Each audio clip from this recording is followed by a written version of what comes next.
Les pleurs de la nuit. Narration, Maya Johnson, 13 ans, se réveille en sursaut. Un sanglot étouffé s'échappe de la salle de bain. Chaque son de leur petit appartement du sud d'Atlanta est familier, sauf celui-ci. Ce n'est pas un pleur ordinaire. Elle observe le plafond, son cœur serré. Sa mère, Lorena, a toujours caché sa tristesse derrière un sourire.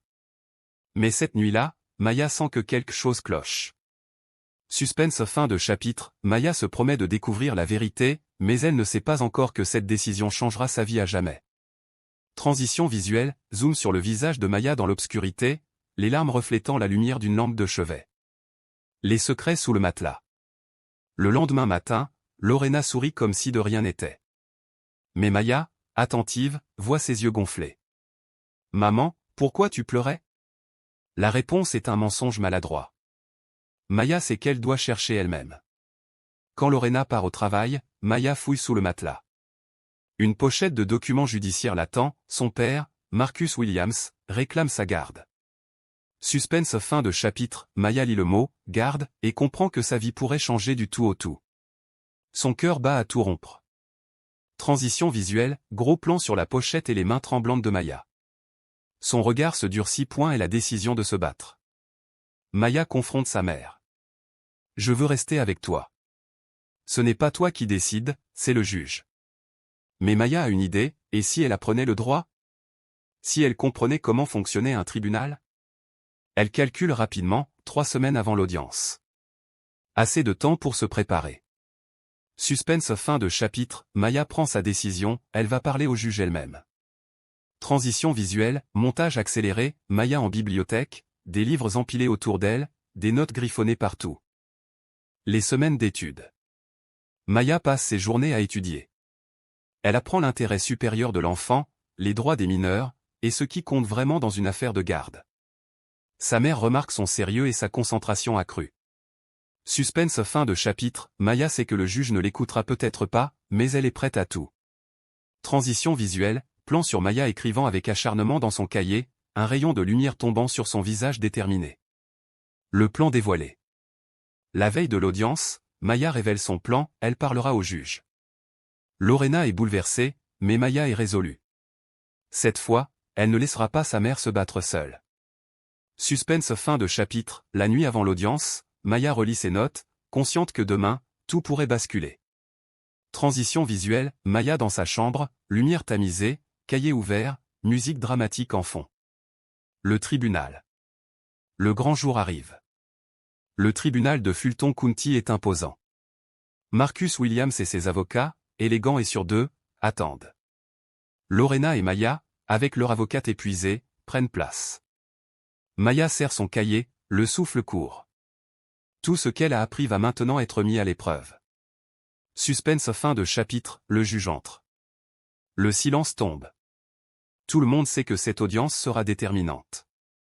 Transition visuelle, travelling sur le tribunal, plan serré sur les regards anxieux, musique crescendo. Le courage face au juge. Quand l'avocate de Lorena termine, Maya se lève. « Excusez-moi, monsieur le juge, j'aimerais dire quelque chose. » Elle explique l'intérêt supérieur, l'amour, l'attention et la présence. Elle montre que son père n'a jamais tenu ses promesses et que ses motivations réelles concernent un fonds fiduciaire. Suspense fin de chapitre, les avocats de Marcus se figent. Le juge suspend l'audience pour examiner les preuves.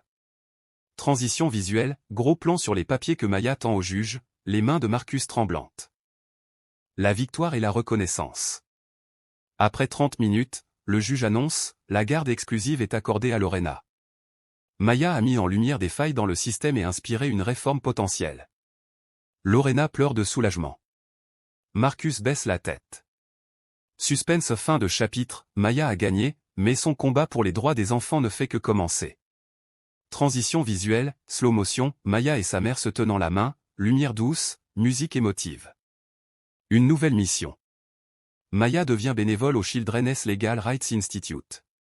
Elle aide d'autres enfants à comprendre leurs droits, tout en continuant sa vie d'adolescente normale. Suspense fin de chapitre, Maya rencontre Jaden et Léa, 2 enfants dans des situations similaires. Peut-elle vraiment les aider?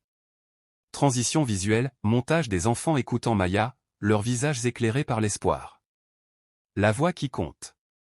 Maya écoute, conseille, rassure. Elle leur explique que ce n'est pas leur faute, et qu'ils ont le droit d'être entendus. Elle réalise qu'être courageuse ne signifie pas renoncer à l'enfance, mais utiliser sa voix pour protéger les autres. Suspense. Fin de chapitre. Maya regarde par la fenêtre, consciente que sa mission est loin d'être terminée. Transition visuelle, plan aérien sur le quartier d'Atlanta, Maya sur le balcon, regard déterminé vers l'horizon. Le poids d'une héroïne. Quelques jours après l'audience, Maya devient une célébrité locale. Les journaux l'appellent la fille qui a défié la justice. Mais derrière les sourires, Maya commence à ressentir une pression immense. Des inconnus veulent des interviews, certains camarades la jalousent, et elle se demande si elle n'a pas perdu son innocence d'enfant. Suspense, Maya se demande si elle sera encore capable de vivre une vie normale. Les cicatrices de Marcus. Marcus, son père, humilié publiquement, ne disparaît pas. Il engage discrètement un nouvel avocat et cherche un autre moyen de récupérer sa fille, pas pour l'amour, mais pour l'argent. Dans l'ombre, il prépare un plan pour contourner la décision du juge. Suspense, Marcus est vu parlant à quelqu'un au téléphone, peu importe le tribunal, je trouverai un autre chemin. L'appel de la cause. Maya reçoit une invitation officielle du Children's Legal Rights Institute. Ils veulent qu'elle témoigne lors d'un grand événement national sur les droits des enfants. Lorena hésite, c'est une opportunité incroyable, mais cela pourrait exposer Maya à encore plus de dangers et de critiques. Suspense, Lorena lit la lettre en tremblant. Maya, si tu acceptes, ta vie changera à jamais. La peur de l'échec. À l'école, Maya prépare son discours. Mais une nuit, elle rêve qu'elle est devant des centaines de personnes, incapable de parler, pendant que son père se moque d'elle depuis la foule. Elle se réveille en sueur. Le courage qu'il avait porté devant le juge commence à vaciller. Suspense, le soir, elle ferme son cahier et murmure, « Et si cette fois, je n'étais pas assez forte ?» Un allié inattendu.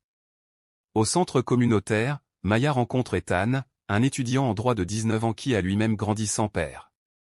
Admiratif, il lui propose de l'aider à préparer ses discours et à mieux comprendre la loi. Ensemble, ils créent une sorte de duo mentor-apprenti. Suspense, en sortant du centre. Maya remarque une silhouette familière qui l'observe depuis une voiture. Le retour du passé. La silhouette, c'est Marcus. Il suit Maya discrètement. Un soir, il tente de l'aborder à la sortie de l'école. « Tu es ma fille, tu n'appartiens pas à ta mère », crie-t-il en l'attrapant par le bras. Des passants interviennent et Lorena appelle la police. Marcus s'enfuit. Suspense, Lorena s'effondre, il ne s'arrêtera jamais, Maya.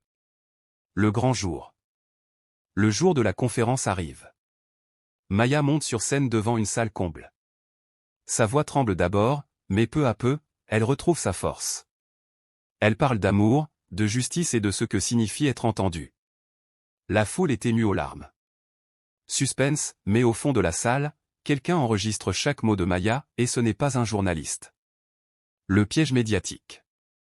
Le discours de Maya devient viral sur Internet. Mais Marcus utilise des extraits déformés pour lancer une campagne en ligne, prétendant que Lorena manipule sa fille pour de l'argent et de la gloire. Des messages haineux commencent à arriver. Suspense, Maya reçoit une lettre anonyme, « Tu crois avoir gagné ?» La guerre ne fait que commencer. L'épreuve du doute. Accablée, Maya pense à abandonner. Elle dit à Lorena, « Peut-être que papa a raison. Peut-être que je devrais me taire. » Mais Lorena la prend par les épaules, « Maya, tu n'as pas seulement parlé pour toi. Tu as parlé pour des milliers d'enfants. Si tu te tais, qui parlera pour eux ?» Suspense, Maya regarde son cahier, et reprend son stylo. Le choix d'une destinée. Un nouveau procès s'ouvre, cette fois pour juger Marcus, accusé de tentative de manipulation et de harcèlement. Maya est appelée à témoigner une seconde fois. Devant la cour, elle lève la tête et déclare. « Je ne suis pas une victime. Je suis une voix. Et ma voix, personne ne me la prendra. » Le juge condamne Marcus à rester éloigné de Maya et ordonne une enquête plus large. Maya sort du tribunal la tête haute. Son avenir reste incertain, mais une chose est sûre, elle est devenue un symbole. Suspense final, la caméra se fixe sur son visage déterminé, pendant qu'une voix off dit « Ce n'était que le début. »